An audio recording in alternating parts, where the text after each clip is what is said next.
Students, कैसे हैं आप लोग? आई होप आप सब बहुत ज़बरदस्त हो गए।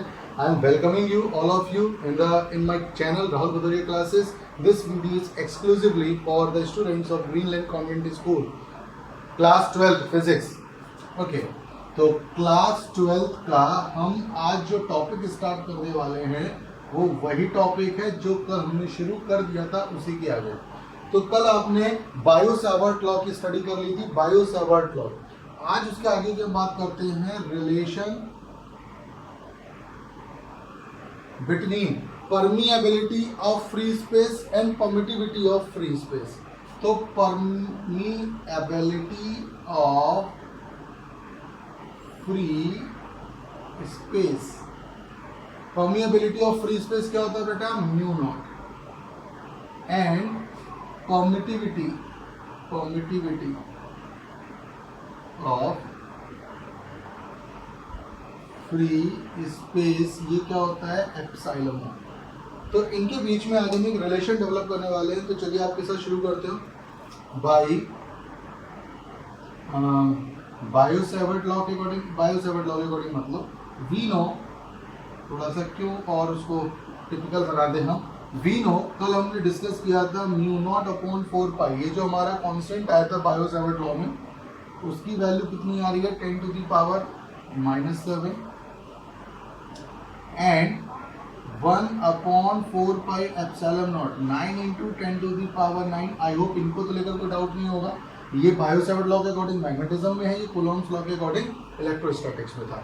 तो आप फर्स्ट डिवाइडेड बाई सेकंड कर दोगे, फर्स्ट डिवाइडेड बाई सेकंड। तो first divided by second mu naught upon 4 पाई और 1 upon 4 pi epsilon not, 10 to the power -7 और 9 into 10 to the power 9। 4 पाई से 4 पाई कैंसिल हो जाएगा, एप्सिलॉन नॉट मूव करके आपका न्यूमरेटर में चला जाएगा। Mu naught epsilon naught equals to 1 upon 9 into 10 to the power 9 और माइनस का 7 आके प्लस का 7। तो म्यू नॉट एप्सिलॉन नॉट बन जाएगा 9 into 10 to the power 16। थोड़ा सा इसमें और हल्का सा कैलकुलेशन कर लूँगा मैं, तो ये आपके सामने आ जाएगा म्यू नॉट एप्सिलॉन नॉट, ये बनेगा 1 upon 3 into 10 to the power 8 का होल स्क्वायर। तो म्यू नॉट एप्सिलॉन नॉट की वैल्यू बन जाएगी सी स्क्वायर। सी का मतलब speed of light in air. Okay, आप जस्ट इनको इंटरचेंज कर लेंगे, सी स्क्वायर आ जाएगा 1 upon mu naught epsilon naught. तो सी की वैल्यू आ जाएगी रूट में म्यू नॉट एप्सिलॉन नॉट। क्या हो जाएगी? Mu naught epsilon naught. That will be the value of c. ये रिलेशन हो जाता है स्पीड ऑफ लाइट का परमिटिविटी ऑफ फ्री स्पेस और परमिएबिलिटी ऑफ फ्री स्पेस के साथ। ठीक है ना? क्या करना था आपको? Mu naught upon 4 pi, mu naught upon 4 pi 10 to the power -7, 1 upon 4 pi epsilon naught, 9 into 10 to the power 9। इसको सिर्फ और सिर्फ क्या करना? First divided by second. आपके सामने आ जाएगा 10 to the power -7, नीचे ले जाओगे 10 to the power +7 हो जाएगा, 9 और प्लस 16। तो 9 into 10 to the power 16, 3 to 10 to the power 8 का होल स्क्वायर। ओके, तो यहाँ से आपको सी के लिए एक ये रिलेशन मिल जाएगा। आई होप आपको समझ में आ रहा होगा। और आगे बढ़ते हैं। आगे जो हम कॉन्सेप्ट करने वाले हैं, इतना तो आपने देख लिया कि हम इसमें बायो सावर्ट लॉ को रीड कर रहे हैं। और अगला जो टॉपिक है Biot Savart law, basically analogy होता है, एनालॉगस होता है, सिमिलर नेचर शो ऑफ करता है, जो इलेक्ट्रोस्टैटिक्स में कूलॉम्स लॉ देता है। तो इसके लिए हम निकालेंगे, कंपैरिजन करेंगे यहाँ पर। तो बड़े ध्यान से देखिएगा, comparison between Biot Savart law, Biot Savart, ये बायोट और सावर्ट तो साइंटिस्ट हैं अलग अलग, एक ही नाम नहीं है, and Coulomb's law. Coulomb's law किस में आएगा? इलेक्ट्रोस्टैटिक्स में। ठीक है ना? इसकी स्टडी करते हैं। तो चलिए देखते हैं Coulomb's law Biot Savart law के अकॉर्डिंग किस तरीके से काम करता है। देखिएगा बड़े ध्यान से। जब भी एक स्टेशनरी पॉइंट की बात करते हैं चार्ज की, जब भी हम एक स्टेशनरी पॉइंट चार्ज की बात करते हैं, तो वहां पर आपको इलेक्ट्रोस्टैटिक्स के अकॉर्डिंग कूलॉम्स लॉ मिलता है। Stationary point charge, stationary point charge. और जब भी हम मूविंग करंट की बात करते हैं, तो क्या मिलता है आपको? Biot Savart law. और बेसिकली मूविंग का चार्ज ही क्या प्रोड्यूस करता है? करंट। अगर चार्ज मूव कर रहा है तो करंट प्रोड्यूस कर रहा है, करंट बन रहा है, तो वहां पर आपका बायो सावर्ट लॉ प्रोड्यूस हो रहा है। तो देखिए यहाँ पे एक सिमिलरिटी आती है ना, यहाँ पे एक ये सिमिलरिटी आ जाती है। दूसरा यहाँ पर आपको जो नेक्स्ट सिमिलरिटी मिल जाएगी कूलॉम्स लॉ के अकॉर्डिंग कि दोनों ही इनवर्स स्क्वायर लॉ को फॉलो करते हैं। देखिए तो कूलॉम्स लॉ के अकॉर्डिंग जो इलेक्ट्रिक फील्ड बेसिकली जो आपको मिलती है कूलॉम्स लॉ के अकॉर्डिंग, क्योंकि इलेक्ट्रिक फील्ड मिलती है 1/4πε0 dq/r। कूलॉम लॉ से क्या मिलता है? फोर्स। और इलेक्ट्रिक फील्ड क्या होती है? Force upon charge. तो इसलिए केवल dq लिया गया, ठीक है ना। तो यहाँ पर और यहाँ पर अभी आपने dv क्या निकाला था कल? 1/4πε0 IDL sin θ/r²। तो दोनों ही इनवर्स स्क्वायर लॉ को फॉलो करते हैं। नंबर 1, दोनों ही किसको फॉलो करते हैं? इनवर्स स्क्वायर लॉ को फॉलो करते हैं। पहला बात तो ये हो गया। जो रोल इलेक्ट्रोस्टैटिक में आपका कूलॉम्स लॉ प्ले करता है, वही मैग्नेटिक स्टेटमेंट में मूविंग करंट के लिए आपका क्या करता है? बायो-सैवर्ट लॉ फॉलो करता है। तो ये दोनों बहुत सारी तरीके से एक तरीके दूसरे के क्या होते हैं? लगभग सिमिलर हो जाते हैं। बहुत सारे तरीकों में एक दूसरे के क्या हो जाते हैं? सिमिलर हो जाते हैं। तो आपने देखा, लेकिन सिमिलैरिटी के बाद भी इसमें कुछ ना कुछ डिफरेंस या बोल सकते हो कि इन दोनों में कुछ ना कुछ कहीं ना कहीं डिफरेंस रहता है।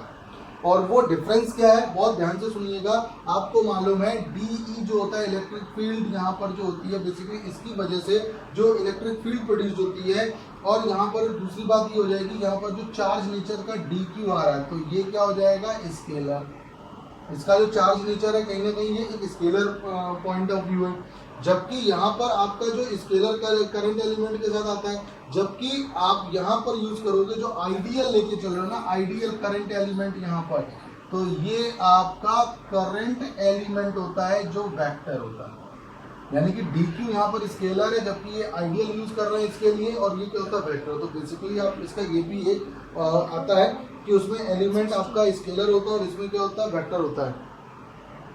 और कूलॉम्स लॉ में एक चीज और होती है बेटा, कूलॉम्स लॉ में ये होता है इलेक्ट्रिक फील्ड, बहुत ध्यान से सुनिएगा, कूलॉम्स लॉ में एक चीज और होती है, इलेक्ट्रिक फील्ड की डायरेक्शन उसी लाइन पे होती है। जैसे ये पॉइंट A रहा और एक पॉइंट B रहा, अब या तो इलेक्ट्रिक फील्ड एक दूसरे की तरफ होंगे या अपोजिट होंगे, यही तो होगा, लेकिन उसी लाइन एक्सिस पर होगी। जबकि इसमें क्या होता है कि ये आपकी करंट जा रहा है उसके परपेंडिकुलर, या तो डाउनवर्ड होती है या अपवर्ड होती है। तो या तो डाउनवर्ड होती है या अपवर्ड होती है। तो मैग्नेटिक फील्ड जो होता है बेसिकली वो लाइन के, यानी कि करंट कैरिंग लाइन के, या तो अपवर्ड होता है या डाउनवर्ड होता है, बेसिकली परपेंडिकुलर होता है।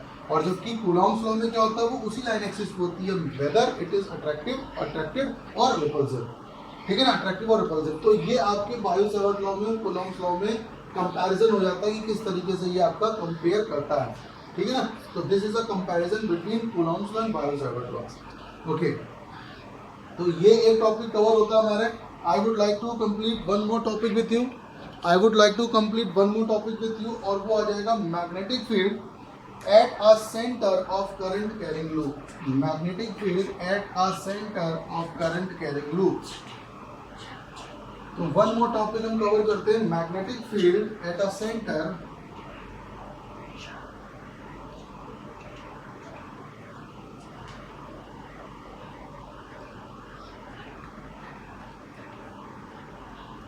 करंट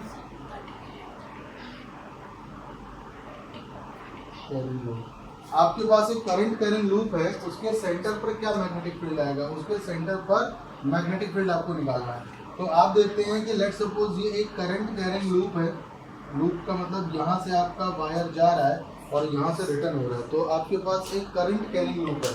आप एक काम ये भी कर सकते हो कि इसको देखो, बेसिकली डिपेंड करता है डायरेक्शन पे, तो यहाँ से ले जाओ और इधर ले आओ, तो बेसिकली ये एंटी क्लॉकवाइज डायरेक्शन में आपका करंट ट्रेवल कर रहा है, ठीक है। तो ये आपका करंट है और यहाँ पर सेंटर है, और ये एक आइडियल रीजन है DL, ठीक है ना। DL रीजन है जिसमें आपका करंट भी ट्रेवल कर रहा है बेसिकली, और यहाँ पे आपको करंट की डायरेक्शन ये रही I, ठीक है। यहाँ पर आपको मैग्नेटिक फील्ड निकालना है। जब ये एंटी क्लॉकवाइज ट्रेवल करेगा, याद रखिएगा, जब करंट एंटी क्लॉकवाइज ट्रेवल करेगा तो मैग्नेटिक फील्ड अपवर्ड होगा। यहाँ पे मैं लिख देता हूँ, एंटी क्लॉकवाइज करंट होगा तो मैग्नेटिक फील्ड होगा आपका अपवर्ड, और जब करंट हमारा क्लॉकवाइज होगा तो मैग्नेटिक फील्ड की डायरेक्शन हो जाएगी डाउनवर्ड। मैग्नेटिक फील्ड की डायरेक्शन क्या हो जाएगी? डाउनवर्ड। तो ये प्लेन के अपवर्ड होगा मैग्नेटिक फील्ड। तो समझने वाली बात ये है, यहाँ पर अगर हम इस रीजन पर मैग्नेटिक फील्ड निकालें तो क्या बन जाएगा भाई? Biot Savart law. तो mu naught upon 4 pi I D L sine theta upon R square, radius ले लो आर, ठीक है ना। अब ये एंगल कितना बन रहा है इस एलिमेंट के साथ, थीटा, यानी कि 90 डिग्री बन रहा है।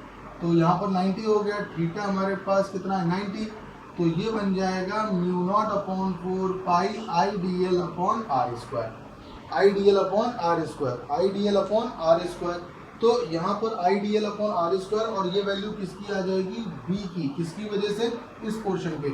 अगर हम इसको कर दें इंटीग्रेट, क्या कर दें, इंटीग्रेट बोथ साइड, तो अगर हम इसको इंटीग्रेट कर देते हैं तो इंटीग्रेट करने पर बेटा ये हो जाएगा dv, और ये बन जाएगा mu naught upon 4 pi I D L upon R square.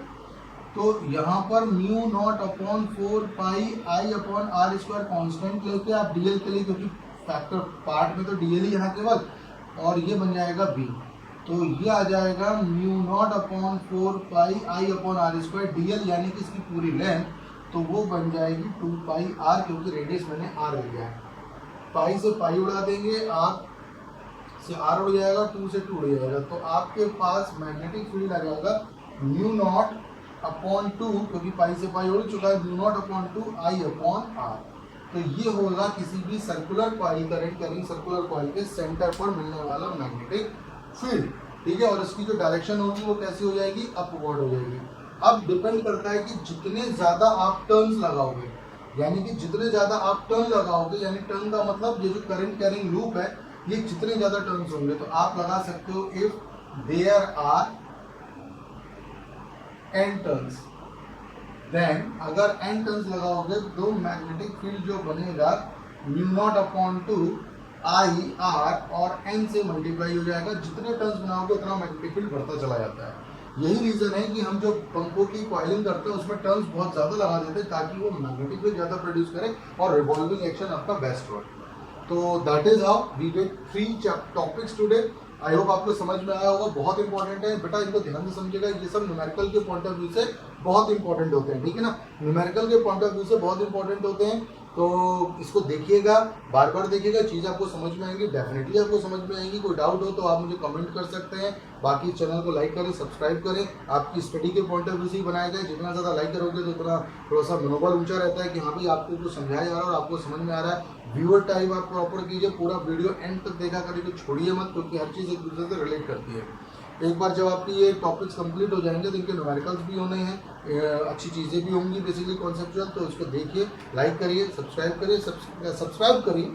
Share तो मैं नहीं कहूँगा, क्योंकि ये सिर्फ आप लोगों के लिए एक्सक्लूसिवली, फिर भी आपको कुछ करना चाहें तो कर सकते हैं। That's all. Okay guys, bye bye, see you.